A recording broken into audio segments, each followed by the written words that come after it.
Olá, boa tarde a todos.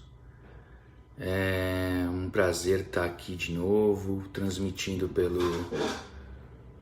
pela página do Facebook do Centro Espírita Verdade e Luz da cidade de Jaú. É uma alegria muito grande poder toda semana, de algum modo, unir o meu coração ao coração de todos aqueles que assistem a um pedido amoroso da companhia do Pai, da companhia de Jesus. E esse trabalho das quartas-feiras tem feito muito bem para mim, muito bem para a edificação da minha casa, para a iluminação do meu próprio espírito e levar a presença de Jesus para o convívio do meu lar.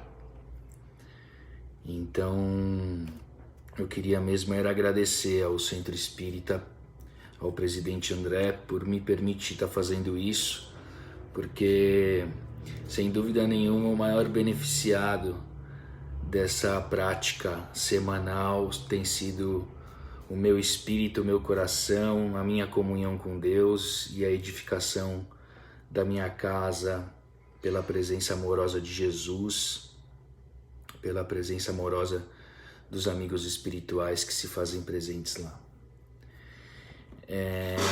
Eu queria dizer para as pessoas que estão vendo o vídeo agora, mesmo que não seja ao vivo, que compartilhem, porque o intuito dessa prática semanal é levar um momento de oração, fazer com que a pessoa que assiste o vídeo possa entrar no seu aposento íntimo, buscar a sua própria conexão com as energias divinas, favorecendo o trabalho da providência divina, iluminando a própria alma, permitindo com que a vida dela fique mais suave, porque quando a gente está na companhia de Deus, quando a gente está unido às forças espirituais de Jesus, a nossa vida fica mais suave, o fardo fica mais leve, né? Então, antes da oração inicial, queria dar alguns recados do Centro Espírita Verdade e Luz, dizer que todos os dias, de segunda a sexta, o Centro Espírita está aberto das 15 às 18 horas. Quem está lá atendendo as pessoas é a Priscila, nossa colaboradora, uma pessoa maravilhosa, doce, que vai atender todo mundo com muita alegria. E lá você vai poder deixar sua arrecadação de alimento do Projeto Caritas, do Centro Espírita, que atende diversas pessoas, doando cesta básica. Você vai poder retirar o seu livro para aquele que faz parte do Clube do Livro. Você vai poder comprar uma máscara para se proteger do coronavírus por R$5. Você vai encontrar lá o carnezinho da campanha do Rondelli e do Nhoque para a Casa da Sopa. Custa R$22 cada. Quem ainda não garantiu a sua, vai lá para comprar. E dizer um recado especial hoje, que o atendimento fraterno do Centro Espírita Verdade e Luz continua. Está tendo um esforço muito grande dos trabalhadores da casa em continuar atendendo as pessoas que precisam de algum auxílio. Então, esse atendimento está sendo feito pelo telefone. O número é 3418-2195 aqui da cidade de Jaú, naturalmente DDD 14. E então o atendimento não parou, tá? Em dizer que hoje à noite, às 20 horas, a nossa tradicional palestra de quarta-feira contará com a presença caridosa do Fernando de Souza, da cidade de Itararé, que vai nos brindar aí com mais uma noite de palestra, tá bom? Então, vamos para a nossa prece inicial, para buscar aí nesse momento nos conectar com Jesus. Aí aqueles que ainda não foram buscar um copinho de água, que ainda não fizeram isso, façam, porque hoje, toda quarta-feira, no Evangelho no Lar, a gente pede a fluidificação da água. Então põe aí sempre um copinho de água, uma jarrinha, para ao final do nosso estudo, das nossas orações, que a gente possa estar bebendo esse copinho de água, tá bom? Então vamos lá para a prece inicial.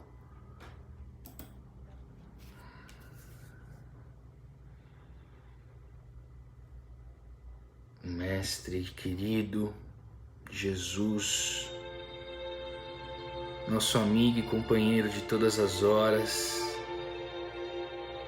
que sonda os nossos espíritos, entende os nossos pensamentos, os nossos desejos, as nossas pulsões interiores. Estamos aqui, Senhor, reunidos em Seu nome, pedindo a Sua magnânima presença nas nossas casas, iluminando os nossos lares, trazendo a Sua paz, o Seu amor para os nossos corações. Permita, Senhor, que nós consigamos escutar os amigos espirituais que neste momento estão presentes aqui aos nossos lados, buscando intuir os nossos pensamentos, favorecendo o entendimento de cada um sobre as lições que o Seu Evangelho tem a nos dar hoje. Agradecemos aos milhões de benfeitores espirituais que acompanham todas as pessoas em todos os lugares. Não há uma pessoa nesse mundão todo, Senhor, que não esteja devidamente acompanhado, porque a Sua misericórdia, Jesus, alcança a todos. O Senhor é mestre para nós cristãos e para toda a humanidade. E desejamos contigo, Senhor, comungar do Seu amor, da Sua luz e da Sua fraternidade. Obrigado, Mestre querido, por mais essa oportunidade de conexão e de estudo. E vamos aos trabalhos. Que assim seja, graças a Deus. Eu não sei se a música ficou muito alta, eu vou abaixar ela um pouquinho, mas eu não vou interromper, não. Para que a gente possa manter uma atmosfera gostosa de trabalho, tá bom, pessoal? Então vamos lá, vamos abrir o Evangelho segundo o Espiritismo.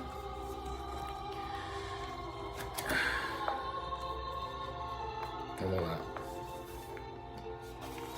O homem de bem. O homem de bem, que está no capítulo 17, intitulado Sede Perfeitos. Esse capítulo 17, Sede Perfeito, tem os subtítulos Caracteres da Perfeição, que é o primeiro, O Homem de Bem, que é o segundo, que é o que nós vamos estudar hoje, Os Bons Espíritas, que é o terceiro, aí vem a Parábola do Semeador, Instrução dos Espíritos, o Dever, a Virtude, os superiores e os inferiores, o homem no mundo, e termina cuidar do corpo e do espírito. Então nós vamos ler o homem de bem.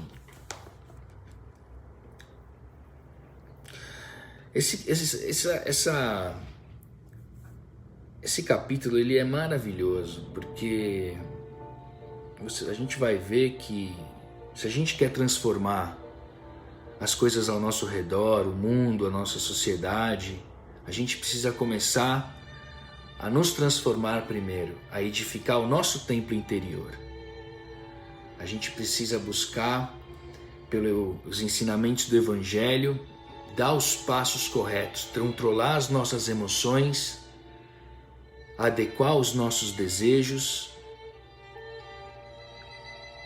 ter a paz das nossas pulsões sobre as circunstâncias que acontecem na vida.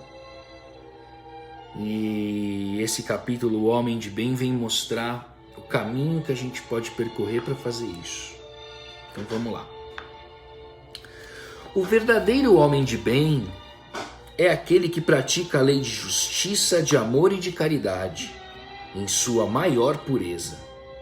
Se interroga a consciência sobre os seus próprios atos, pergunta a si mesmo se não violou essa lei, se não fez o mal e se fez todo o bem que podia, se negligenciou voluntariamente uma ocasião de ser útil, se ninguém tem o que reclamar dele, enfim, se fez a outrem tudo o que queria que se fizesse para com ele.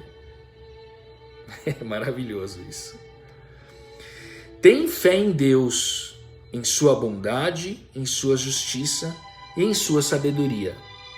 Sabe que nada ocorre sem sua permissão e se submete em todas as coisas à sua vontade. Então quer dizer, tem fé em Deus e confiança de que tudo que nos acontece na vida tem a graça da perfeição, da máxima do semear e colher,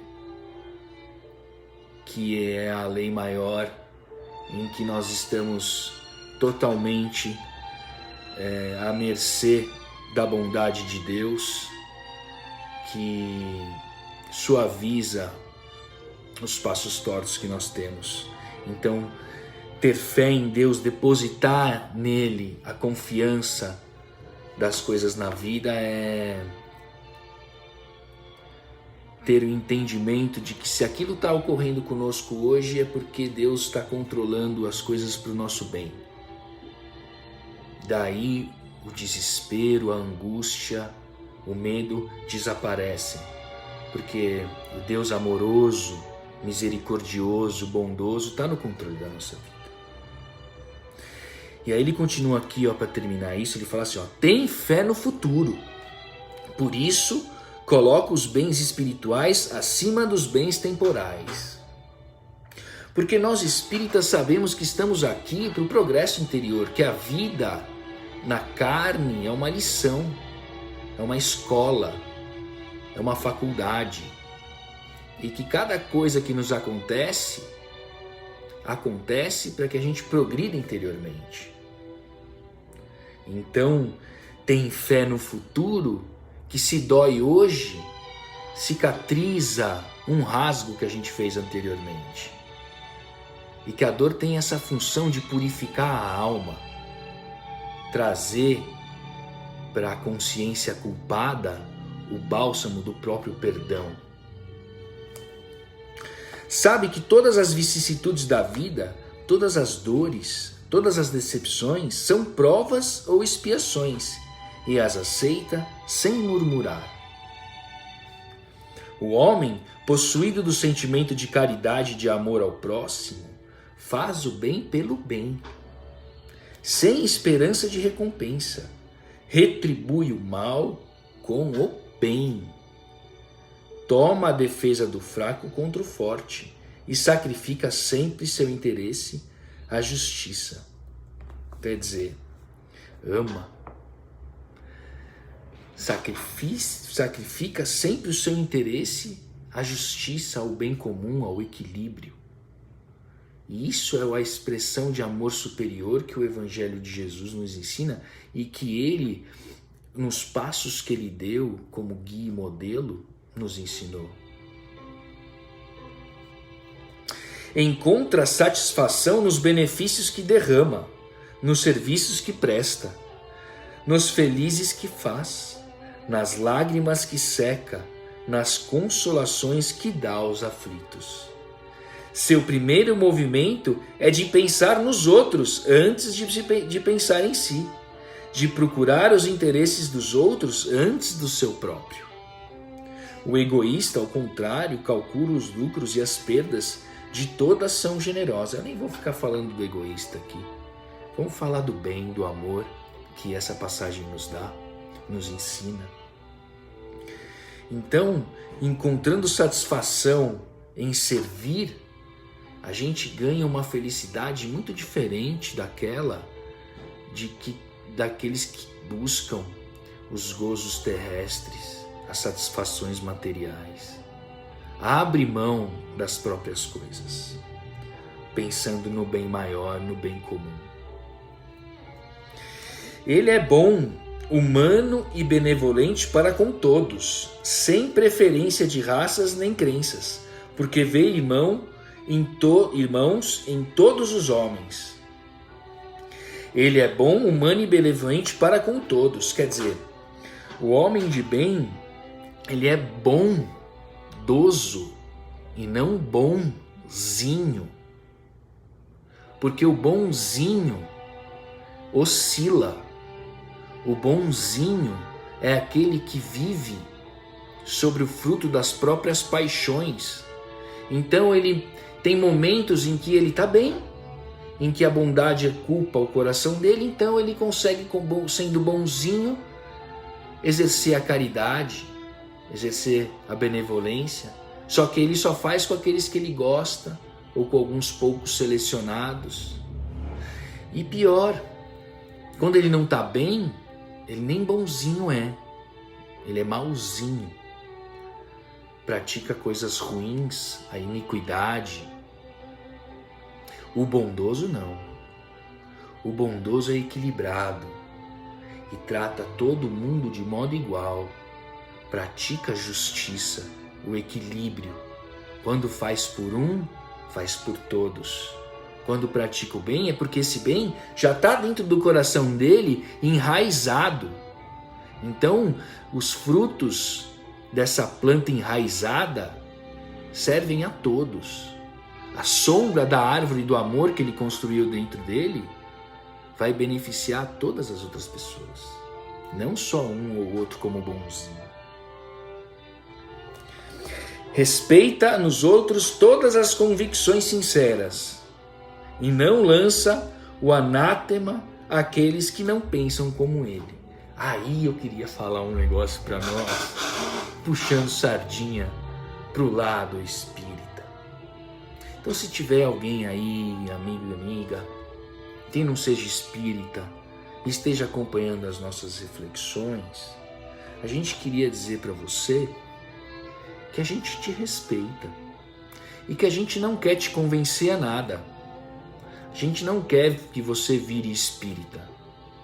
A gente quer que o seu coração, unido à consciência de reflexão sobre as coisas espirituais, façam e permitam e possibilitem que você tenha uma adesão a essa filosofia espírita cristã.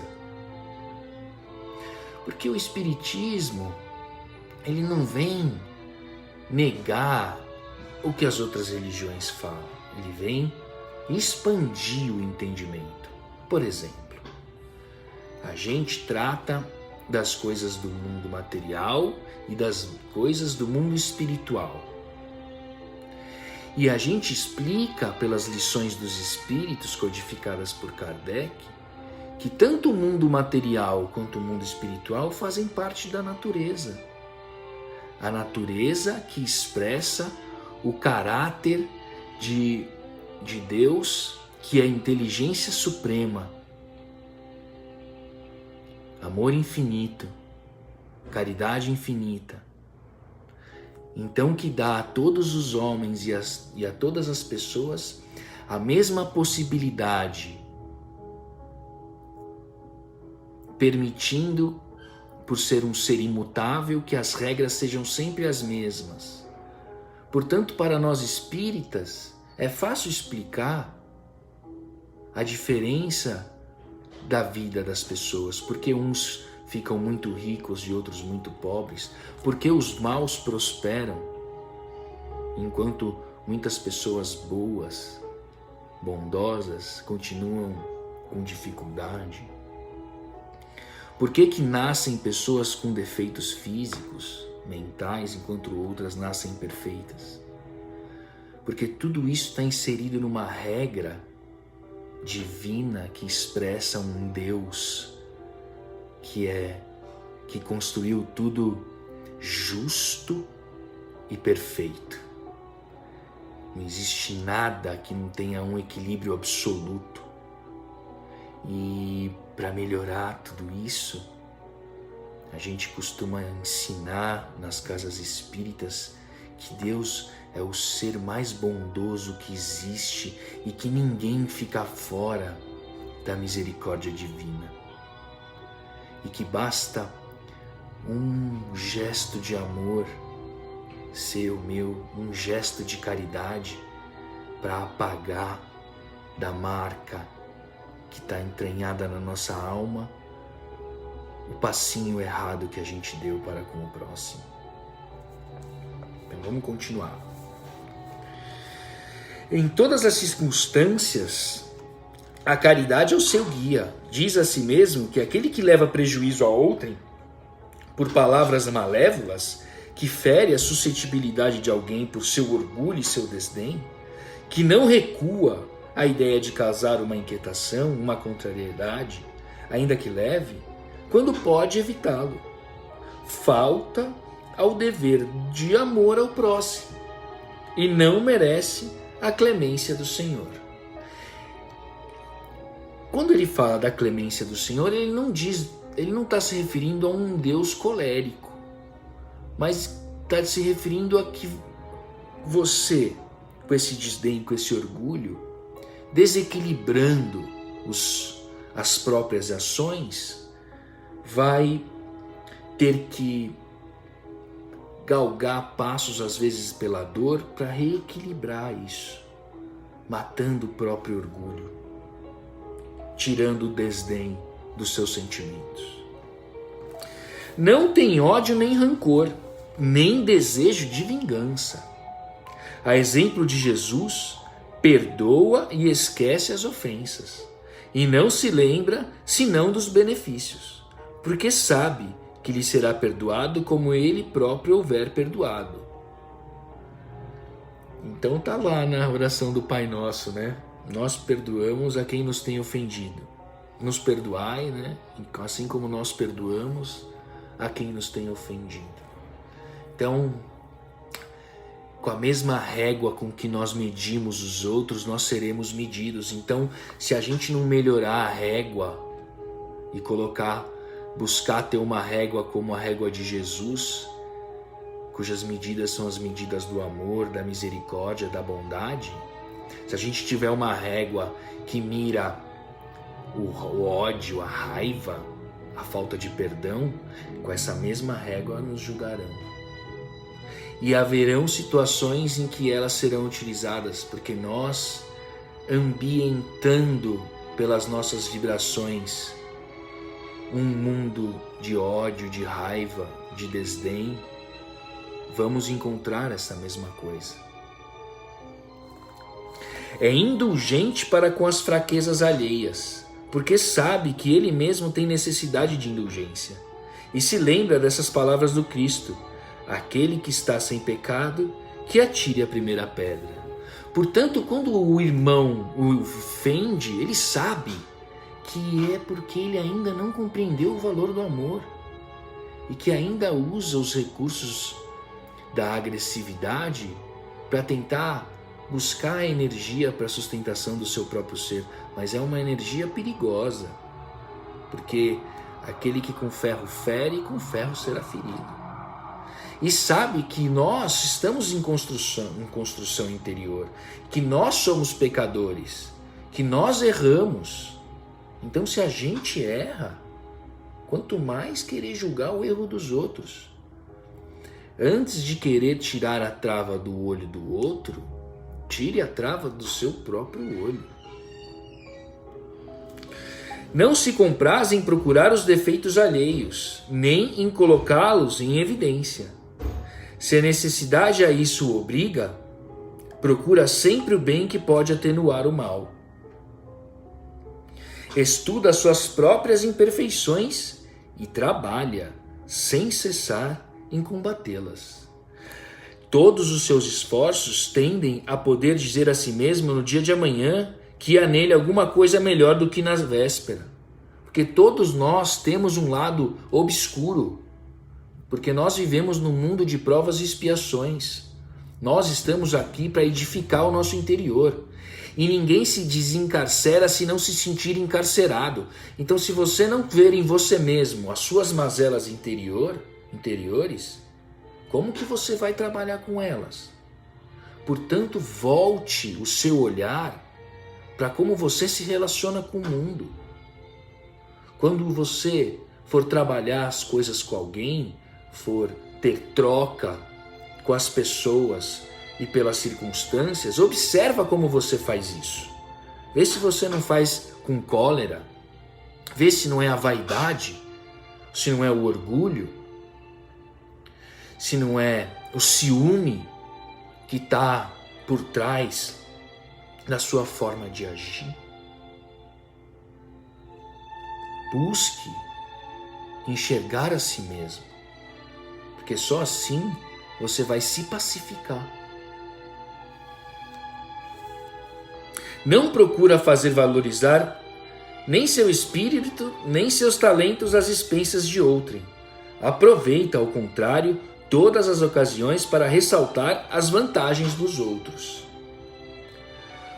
Não se envaidece nem com a fortuna, nem com as vantagens pessoais, porque sabe que tudo que lhe foi dado pode lhe ser retirado. Então, quando Deus te dá alguma coisa, seja material ou seja potência intelectual, usemos isso para o bem, para o auxílio. É aquele entendimento que nós espíritas temos sobre a mediunidade. O que é mediunidade?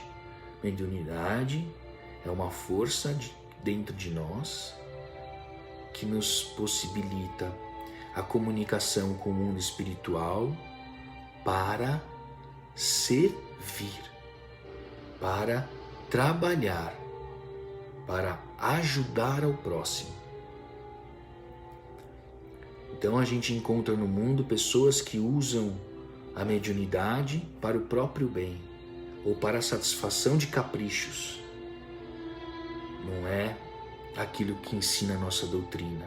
Nossa doutrina ensina que a mediunidade serve para caridade, para ajuda, para o trabalho. Portanto, a gente usa, mas não abusa dos bens que lhes nos são concedidos, porque sabe que é um depósito do qual deverá prestar contas, e que o emprego, o mais prejudicial para si mesmo, é de fazê-lo servir às satisfações de suas paixões. Se a ordem social colocou homens sob a sua dependência, ele os trata com bondade e benevolência, porque são seus iguais perante Deus. Usa a sua autoridade para erguer-lhes a moral e não para esmagar com o seu orgulho. Evita tudo que poderia tornar a sua posição subalterna mais penosa. O subordinado, por sua vez, compreende os deveres de sua posição e tem o escrúpulo em cumpri-los conscientemente. É a diferença do chefe e do líder. O líder, pelo exemplo, pela doçura, pela forma bondosa de falar e de tratar, faz com que os outros, tendo adesão à sua causa, pratiquem as suas obrigações. Diferente do chefe, que pela força, que pela imposição da força, pela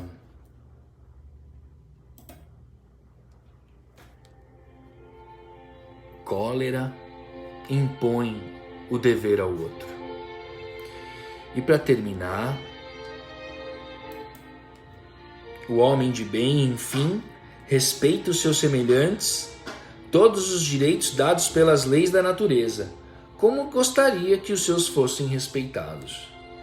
Esta não é a enumeração de todas as qualidades que distinguem o homem de bem, mas todo aquele que se esforça em possuí-las está no caminho que conduz a todas as outras. Portanto, aqui nesse capítulo, nós temos uma série de indicações de comportamento, e eu posso dizer para vocês que todas elas são baseadas ou encontram base no Evangelho e nas parábolas de Jesus, que expressam de uma maneira mais uniforme, mais equilibrada, mais pacienciosa, o amor, a tranquilidade, a paz, a caridade, tornando frutífero os passos que a gente dá na vida. Tá bom? Então essas são as lições do estudo de hoje, sem me aprofundar muito, tentando fazer uma breve reflexão acerca dos ensinamentos que o Consolador Prometido tem a nos dar, lembrando que essas lições estão intimamente ligadas ao nosso estado vibracional. E o nosso estado vibracional está intimamente ligado ao nosso esforço de conexão com o Pai e com Jesus. Um Jesus que vive em comunhão indescritível com Deus e que tem todo o poder e toda a força de nos auxiliar, de nos intuir, de nos colocar em seu colo e consolar as nossas dores. Portanto, orar, vigiar, como Jesus nos ensinou, é sem dúvida o primeiro passo para a edificação do nosso interior. Sem nos ligarmos ao coração das alturas de Deus, a gente anda sem amparo, sem um chão firme para dar os passos. Então, que essas reflexões sirvam para nós como subsídio de estarmos de amanhã até quarta-feira que vem, estarmos buscando um momento de nos conectarmos com Deus, sendo às vezes logo de manhã, perguntando: Senhor, o que queres que eu faça assim que acorda? Fazendo uma breve oração e no final do dia agradecendo,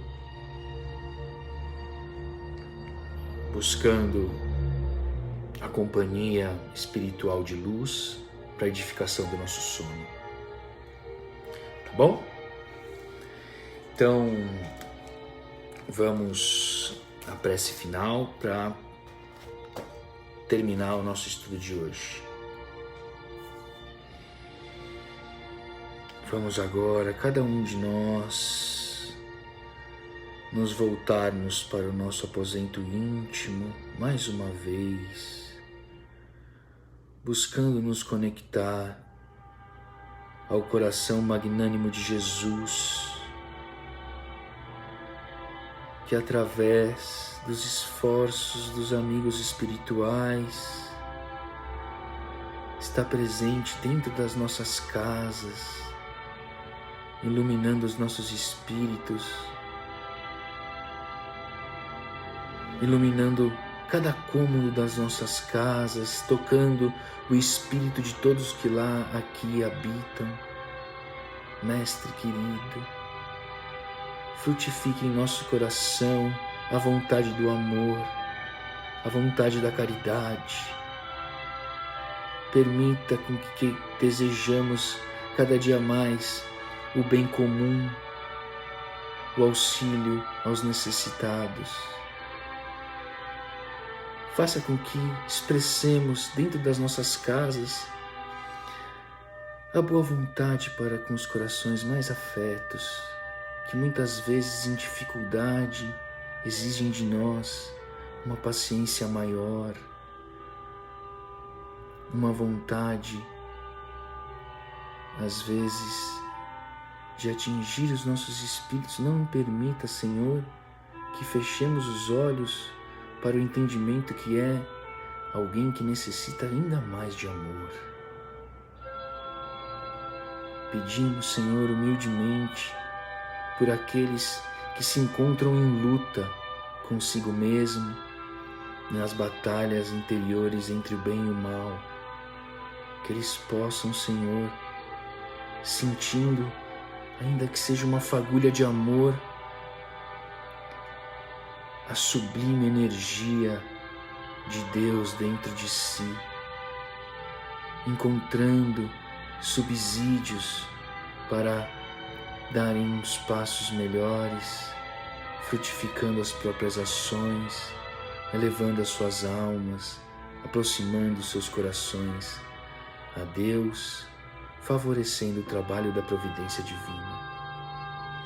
Pedimos também, Senhor, pelos nossos governantes, que eles possam ser intuídos pelos amigos espirituais que os circundam, pelos seus anjos guardiões, permitindo que suas decisões sejam as melhores para o bem comum, para ajudar a população da pátria do Evangelho que nesse momento se encontra em luta para a edificação do mundo de regeneração.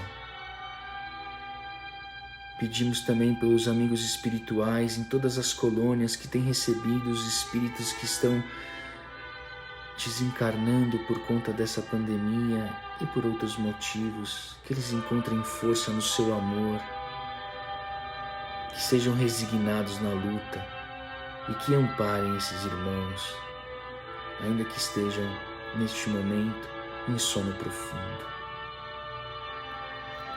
Mestre querido, por último, pedimos a fluidificação da água para que possamos, com ela materializada do seu fluido divino, levar um pouco mais de bálsamo de luz para dentro dos nossos corpos físicos. Obrigado, Mestre querido, por sua companhia. E assim, para finalizar, vamos em oração. Pai nosso que estais nos céus, santificado seja o vosso nome. Venha a nós o vosso reino. Seja feita a vossa vontade, assim na terra como nos céus. O pão nosso de cada dia nos dai hoje. Perdoai as nossas ofensas, assim como nós perdoamos a quem nos tem ofendido. Não nos deixeis, Senhor, cair em tentação e livrai-nos do mal. Que assim seja.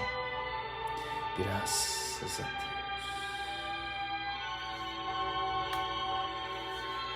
Obrigado, meus amigos e minhas amigas, por mais essa tarde de oração. Meu coração está cheio de luz, espero que o de vocês também. Compartilhem esse vídeo com as pessoas o máximo que puderem, porque cada um encontra nesse vídeo um olharzinho que eleva a si mesmo. E isso é então compartilhar um pouquinho mais da companhia de Jesus para com os outros, tá bom? Um beijo a todos e até quarta-feira que vem.